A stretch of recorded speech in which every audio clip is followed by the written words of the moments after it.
Oi, gente, tudo bem? Meu nome é Márcio, eu sou o técnico de segurança aqui do Hospital Estadual de Vila Velha. Minha sala fica do lado da sala administrativa de manutenção. Temos já alguns procedimentos de trabalho instituídos dentro do hospital, que estão disponíveis no File Server, para que vocês possam fazer consulta sobre os quesitos de saúde e segurança já implementados aqui dentro do hospital. Hoje eu vou estar falando com vocês um pouco sobre saúde e segurança do trabalho. Eu vou passar o treinamento básico. Vou compartilhar uma tela aqui rapidinho. Vamos lá, vamos fazer o treinamento básico de segurança, né? Como eu falei com vocês, eu faço parte do SESMES, que é o Serviço Especializado em Segurança e Medicina do Trabalho, aqui do Hospital Estadual de Vila Velha, onde a gente conta com 2 médicos de trabalho, o Dr. Jorge e a doutora Sandra, uma técnica de enfermagem do trabalho, que é a Kellen, e um técnico de segurança do trabalho, que sou eu, Márcio. Esse treinamento a gente vai dividir em alguns módulos para poder ficar mais fácil para vocês acompanharem. O primeiro módulo vai ser identificação de riscos, o segundo módulo, biossegurança, o terceiro, equipamento de proteção individual, e o quarto módulo falando sobre a norma regulamentadora de número 32. Então, vamos dar início aí ao primeiro módulo, que fala sobre identificação de riscos. Primeiro, só uma pequena introdução, né? A OMS ela define como saúde um estado de bem-estar total envolvendo físico, psicológico e social. E faz parte da saúde e da segurança do trabalhador promover o bem-estar físico e o bem-estar psicológico dos trabalhadores enquanto desenvolvendo suas atividades. Também um pouquinho do conceito do que é segurança do trabalho, né, que ela é entendida como conjunto de medidas que são adotadas visando minimizar os acidentes de trabalho, doenças ocupacionais, bem como proteger a integridade e a capacidade de trabalho do trabalhador. Então, nossa atividade principal e a nossa meta principal é fazer o quê? Tratar as condições de minimização de acidentes e minimizar o acometimento de doenças que são relacionadas ao trabalho. Ela é uma ciência humana, a segurança do trabalho, interdisciplinar, porque ela envolve outras tantas disciplinas, né? Engenharia, medicina, psicologia, estatística, administração, e ela é regulamentada por lei, né? Tanto as leis do Ministério da Saúde, quanto a CLT, que é a Consolidação das Leis do Trabalho, quanto as normas regulamentadoras que foram instituídas pelo Ministério do Trabalho, né? O extinto Ministério do Trabalho, que hoje chama-se Secretaria Especial de Previdência e Trabalho do Ministério da Economia. Então, como a gente está falando com vocês, nós somos regulamentados por leis. Então, tudo que o setor de saúde e segurança do trabalho faz é baseado em lei para cumprir os requisitos legais. Aí, aqui na última frase desse textinho que eu botei para vocês aí, também são descritos as penalidades e multas caso não sejam cumpridas essas exigências. Ou seja, não cumprindo, se a instituição não cumprir o que a legislação determina, ela está passível a receber uma multa. Por isso que nós trabalhamos em cima do que a legislação determina para a gente. Nós vamos estar acompanhando aí durante o treinamento. O que é um acidente de trabalho? A CLT define acidente de trabalho como aquele que ocorre pelo exercício do trabalho a serviço da empresa ou pelo exercício do trabalho dos segurados, provocando lesão corporal ou perturbação funcional que causa a morte ou a perda ou a redução permanente ou temporária da capacidade de trabalho. Então, não é só uma lesão corporal. A perturbação funcional também é considerada acidente de trabalho. O que vem a ser a perturbação funcional? A perturbação funcional vem a ser o que a gente considera hoje como um dos grandes males, né, do século XX, né, do século XXI, que é o estresse. Então, a perturbação funcional, existem condições onde o trabalhador ele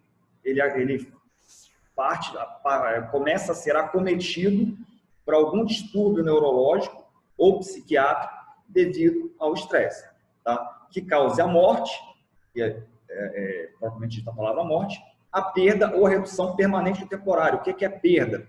Perder a capacidade, então, ou seja, não se recupera mais essa capacidade para o trabalho. Ela pode ser permanente ou temporária. Ou eu vou reduzir a minha condição de trabalho. Como que eu poderia diferenciar a perda ou a redução? A perda, por exemplo, eu sofri um acidente, quebrei o braço.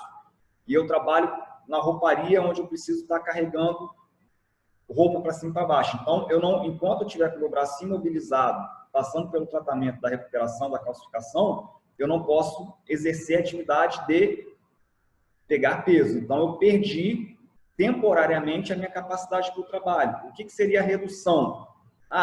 Eu não posso carregar peso, mas eu posso sentar e digitar, ou então escrever os relatórios com o meu outro braço, né? Então, eu tive uma redução da minha capacidade de trabalho. Por quê? Porque eu não posso desenvolver com a plenitude porque eu tenho uma fratura. Então, isso aí é considerado acidente de trabalho. Vamos falar agora sobre identificação de riscos, né? O que é risco e o que é perigo? O perigo, vocês estão expostos aí diariamente, né? Dentro do ambiente de trabalho. Seriam o quê? Os micro-organismos que estão dentro do ambiente hospitalar e o próprio paciente. O paciente também é um perigo para o profissional de assistência, né? E o que é o risco? O risco é a forma como eu me exponho a ele. Então, quando a gente fala em risco, a gente está falando em precaução. E como a gente sabe, existem as precauções para paciente. Eu tenho precaução padrão, precaução de contato, precaução respiratória, né, que é para gotícula ou aerosol. Então, se o paciente ele pede uma precaução de contato e eu faço a exposição a ele, ou seja, eu vou fazer uma assistência àquele paciente sem utilizar um avental, né, ou capote, como alguns chamam, eu estou me expondo de forma inadequada àquele perigo, que são o quê? Os micro-organismos que aquele paciente pode transferir para mim. Então, o risco de contágio é maior. Mas a partir do momento que eu faço uma exposição a esse paciente, né, que eu vou fazer assistência a esse paciente, me portando de todos os EPIs que são necessários, a possibilidade de contágio, de contaminação, ela reduz. Então, o risco ele é menor. Então, o perigo ele vai estar ali o tempo todo. O risco vai ser a forma com a qual eu vou me expor a ele. Então, o nosso desafio, quando a gente fala em saúde e segurança do trabalho, não é nada mais do que criar cultura. Tá? O que é criar cultura? Fazer com que as pessoas internalizem dentro delas a consciência de que trabalhar com segurança é melhor. Tá? Aí, como que a gente faz isso? Através de uma gestão de riscos, né? E da prevenção de perdas. Aqui tem a pirâmide de Frank Bird, que foi um estudioso inglês, né? Que fez um levantamento sobre as causas de acidentes lá em 1800 e alguma coisa. E ele criou essa pirâmide dizendo para a gente o seguinte: o importante a gente tem que atacar a base da pirâmide. Ou seja, primeiro, com a disciplina operacional. O que vem a ser a disciplina operacional? A partir do momento que a gente padroniza processos ou atividades, que a gente capacita o funcionário para ele exercer essas atividades de forma segura e que a gente dá instalações de trabalho, né? As instalações, nesse caso, seriam tanto as instalações físicas como as condições para trabalho adequadas, consequentemente, o funcionário não vai sofrer acidente. E vamos ter também que atacar o que a gente chama de comportamento de risco. Como eu falei anteriormente sobre a exposição ao risco. Se a pessoa sabe que existe a precaução respiratória para aquele paciente, por exemplo, precaução para gotícula, e eu vou sem usar minha máscara cirúrgica, eu estou me expondo ao risco de forma inadequada. Ou seja, a probabilidade de contágio que eu vou ter daquele micro-organismo alojado naquele paciente é maior. Então, o meu comportamento ele está me proporcionando o risco, né? Ele está aumentando, está elevando o meu risco. Então, eu tenho que tratar tanto o comportamento quanto a disciplina operacional. Atacando esses dois pontos, consequentemente, o acidente não vai acontecer. Tá? Quando eu falo acidente, também entende-se acidente e doenças. E eu tenho aqui as classificações de risco. Os riscos são classificados de 5 formas, né? Como vocês estão vendo aí. Eu tenho 5 grupos de risco. O primeiro, que é o verdinho, que é o risco, são os riscos físicos. O segundo, que é o vermelhinho, que são os riscos químicos. O terceiro, que é o marrom, risco biológico. O quarto, que é o amarelo, que são os riscos ergonômicos. E o quinto, que é o azul, que são os riscos de acidente. Tá? Então, a gente tem que saber identificar o que é o que, né? O que é risco físico, o que é risco químico, o que é biológico, o que é ergonômico e o que é de acidente. Vamos lá, físico, alguns exemplos aqui. Ruído excessivo, vibrações excessivas, radiação, tanto a ionizante quanto a não ionizante, calor, frio, né, que a gente chama de temperatura extrema, umidade e etc. O químico, poeira, fumo, gases, névoas, vapores, produtos químicos, a medicação que vocês usam, né, tanto em comprimido quanto líquida, também são considerados produtos químicos. Agentes biológicos, isso aí é o que tem maior exposição dentro do ambiente hospitalar, vírus, bactérias, fungos, parasitas e protozoários. Os ergonômicos, também existe uma demanda ergonômica grande dentro do ambiente hospitalar. o esforço físico inadequado, jornada de trabalho prolongada, postura inadequada, levantamento de peso. Então, assim, um exemplo claro, o técnico de enfermagem, na hora de dar um banho de leito, ou então na hora de fazer uma mudança de decúbito de paciente, né? Um paciente, às vezes, um pouco mais obeso, tem que ficar fazendo um esforço físico intenso para poder fazer, dentro de uma postura também que não é adequada, tá? Então, isso aí é tratado como risco ergonômico. E risco de acidente? Arranjo físico inadequado, possibilidade de contato com a eletricidade, ferramentas inadequadas ou improvisadas, máquinas e equipamentos defeituosos sem proteção, animais peçonhentos também são considerados riscos de acidente. Então, o profissional de saúde tem que perceber, em primeiro lugar, qual o risco que ele está exposto, para ele poder entender e saber a forma que ele vai se proteger. Fato é, sabemos que os riscos biológicos são os maiores dentro do ambiente hospitalar, né? Mas nós temos outros tantos, por exemplo, os riscos ergonômicos, como eu falei com vocês.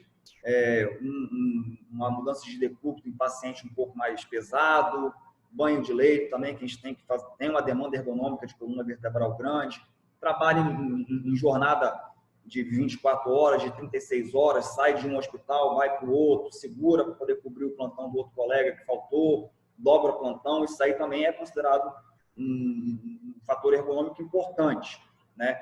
Nós temos também as radiações ionizantes, o pessoal que trabalha no raio-x, é muito importante estar sempre se protegendo na hora de fazer o raio-x em si, tá se colocando atrás da cabine, atrás da parede de proteção, ou então quando está fazendo um beira-leito, está utilizando o avental plumbífero da forma correta, está sempre cortando o seu dosímetro individual para poder saber os níveis de radiação que ele está exposto, né? Porque a gente sabe que a radiação ela é cumulativa, ela não, o organismo ele não dissipa ela fica se acumulando, né, no nosso organismo. Nós temos os produtos químicos também, que muitas vezes são até ingeridos ou inalados de forma acidental, né?